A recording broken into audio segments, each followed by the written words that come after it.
Well, hello and welcome back to the Tao Manifesting Tarot. This is the tarot reading for the strong. The week of mind, the week of heart, the week of spirit. This isn't going to get it done for you. The people who come to this every day are focused first and most importantly on their ability to manifest because they know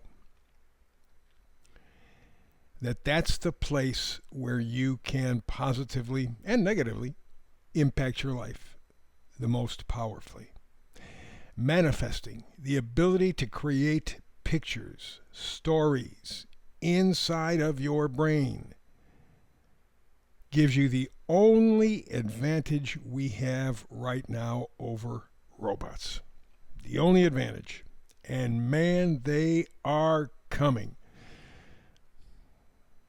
Probably once we get into the 2030s, they're saying that millions of people will have their own personal robot or robots on the planet. The robots will probably run $20,000 to $30,000 a piece. But since you don't have a car, because remember, they don't want you to leave the 15-minute cities, at 20 or 30,000 you might spend on a car, you'll do a robot. And of course, we're lazy, but here's the trick there. If you have robots, whether you can afford them or not, doesn't make any difference. If you have robots as part of your daily life schedule, what the hell are you doing? You don't have to work because they're going to have all the jobs. They can do everything that we can do and better. And if you have them doing housework and stuff, what the hell's your purpose? I mean, what are you doing? I can tell you as a retired person, the biggest obstacle I have to overcome every day, and so far I've done it pretty well, is finding a purpose, finding a reason to drag my ass out of bed. Some days I'm literally there for a half hour, 45 minutes trying to figure out, okay, let's get the gumption to get out there. I walk about, well, we're getting nicer weather here in the very, very, very far part of Lake Superior in Michigan.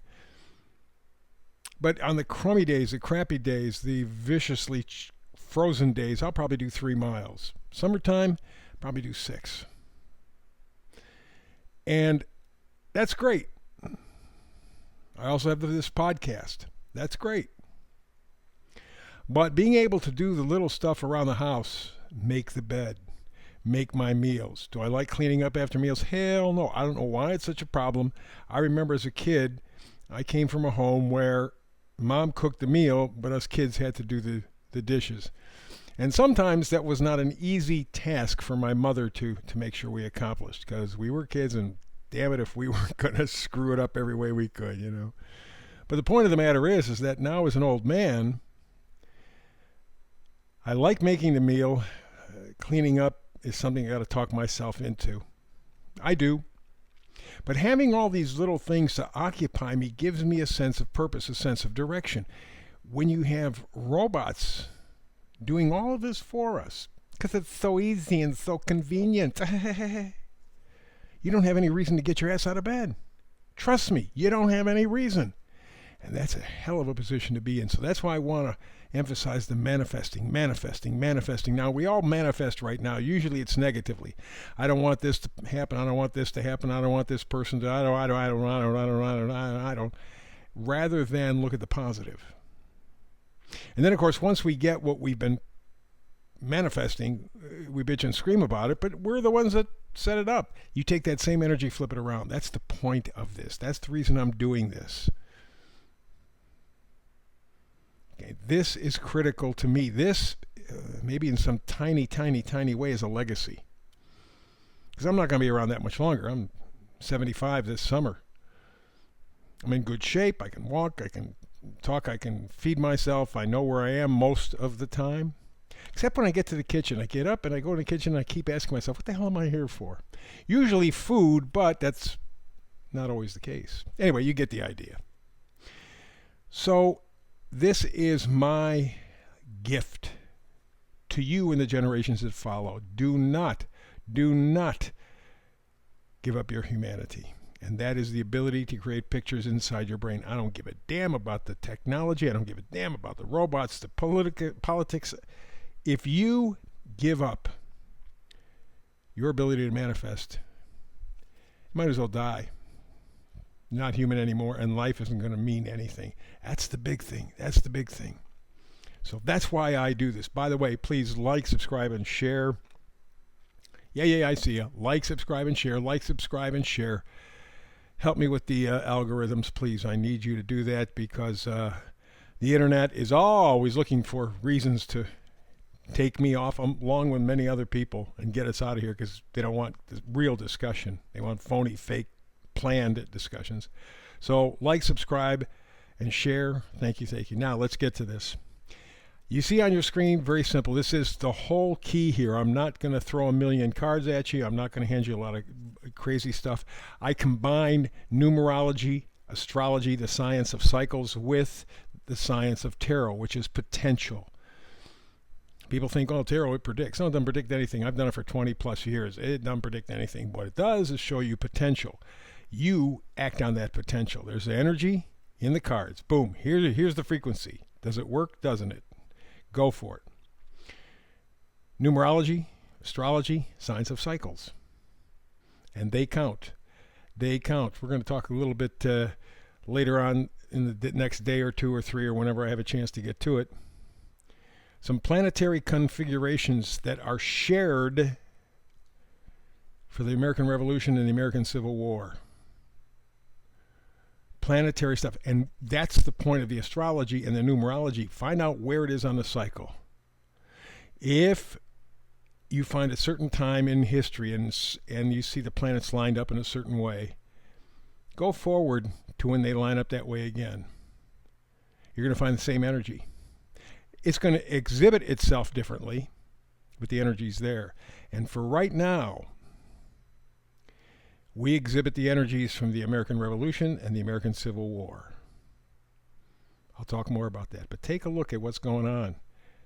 Revolution, evolution, it's all on the table. So let's get to this reading because it really kind of fits. The middle card, the Oracle card, sets the mood. It says why. Real simple question. Why? You notice little children ask that all the time. Why, Mommy? Why, Daddy? Why? Sometimes it can drive you nuts, but the point of the matter is they want to know. They understand intuitively that is the most powerful question you can ask. And the reason it is because it explains, it gives a rationale, it gives a foundation. It's not just pulling something out of left field. It's saying, this is why this is true because of this. Why? Well, because of this. Now, you got to make sure you have that part right. But that's what you're in the process of doing. In fact, right now we got a Mercury retrograde, Venus retrograde. We're in the middle of two eclipses. We had the lunar eclipse back a week or so ago. Got a solar eclipse, big one coming up at the end of the month. I think in a few days. Powerful juju. And, of course, I think we got Neptune moving into Aries. Those two ideas don't work together real easily. Neptune is illusion. Aries is ruled by Mars. It's action. Whew. So we have a lot to be concerned about and to be focusing on. And that's why it's important for you in your own life, in your own way, to answer the question, why or why not? The meme for today is the age of believing is over. Done. That was the age of Pisces. Neptune. For 26,000 years, we've been in the age of Pisces. It's believing. Now we're in the age of knowing. We're moving into the age of Aquarius. Uranus and Saturn. We want to know why. It's not good enough just to believe. I want to know why, damn it. Give me the information. Make it accurate, make it true, make it transparent, but I have to know why. Or, conversely, why not? So let's get to the cards here all the way to the left. We go to the Four of Cups. Cups are emotional attachments. They are not necessarily romantic. They're simply things that we have a romantic or an emotional connection to. It can go back to your childhood, something that you did, something that somebody said, a place where you maybe vacationed, any number of things, an aunt, an uncle, a grandma, a grandpa. It doesn't make any difference. A best friend. Maybe an idea, a kind of utopia, a utopian dream, a thought idea. Something has that emotional hold over you.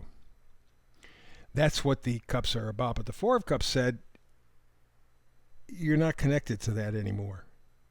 You don't have any more motivation. You're bored. You're losing interest.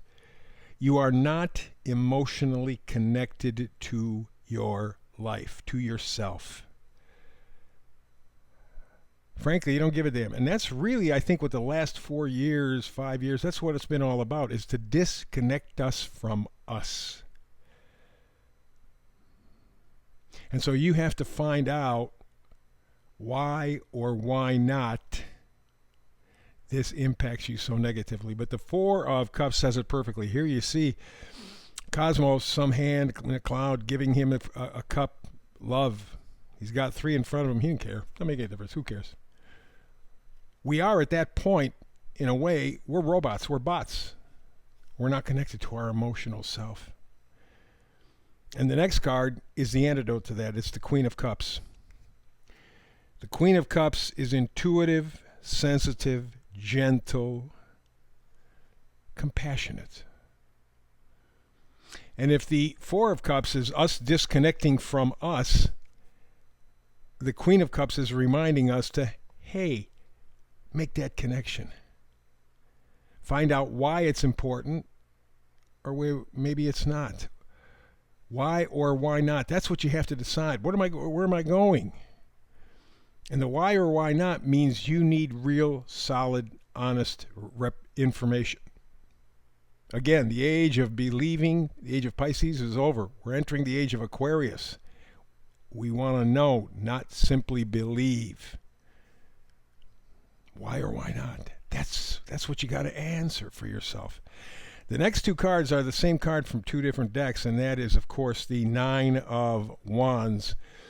It's an important card. Wands are positivity, excitement, enthusiasm, joy, gratitude. But the Nine of Wands is something more. It's determination.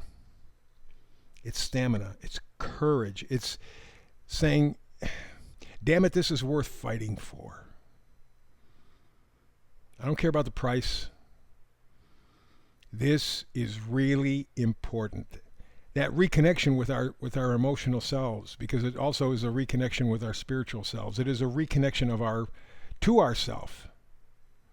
Because that's the only way we're going to know if we are connected truly, honestly, completely to ourselves. We have a base to operate from. And the Queen of Cups is saying, reach out to yourself. Make contact with yourself. And you have to figure out why it's important. And of course, with a Mercury retrograde, Venus retrograde, and all this eclipse stuff, it's hard. Right now, it's very difficult. And I would tell you, don't make a decision. Just keep asking the question, why? Or why not, maybe. But look for answers. This is the age of knowing. And that's where we are right now. Once we get into April, certainly 1st of May, I think you'll see much more clearly. But the Nine of Wands says that no matter what you find, you're ready to make it all better. You're ready to reconnect with yourself on all levels. Don't make any difference what the price is.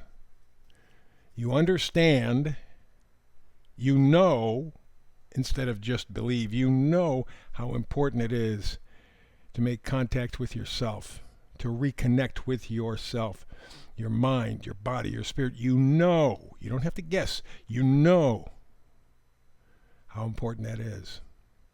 Once you get to that point, now you see the scam in front of you. Now you begin to see a lot of things filling out in front of you.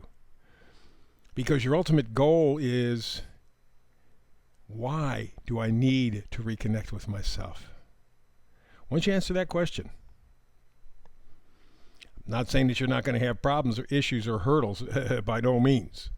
That's not what I'm saying at all. What I'm saying is, you at least now have a foundation and a destination. It's you. Trust you, love you, be compassionate with you. Which is, by the way, is not narcissism. The people who are narcissistic hate themselves, and so they're going to hate you. But you got to answer the question, why? Or maybe it's reverse, why not? Get the answers, spend the next few weeks through the retrogrades and the eclipses, and get into the last half of April into May. I think you'll see things more clearly. Again, doesn't make it any easier, but at least it makes it clearer. That's the reading for today. Back again tomorrow with another Tao Manifested reading. Please like, subscribe, and share if you can. I'd appreciate it. I'll be here tomorrow. I hope you are too. You make it worthwhile. But between now and the time we do tarot again together, peace and blessings.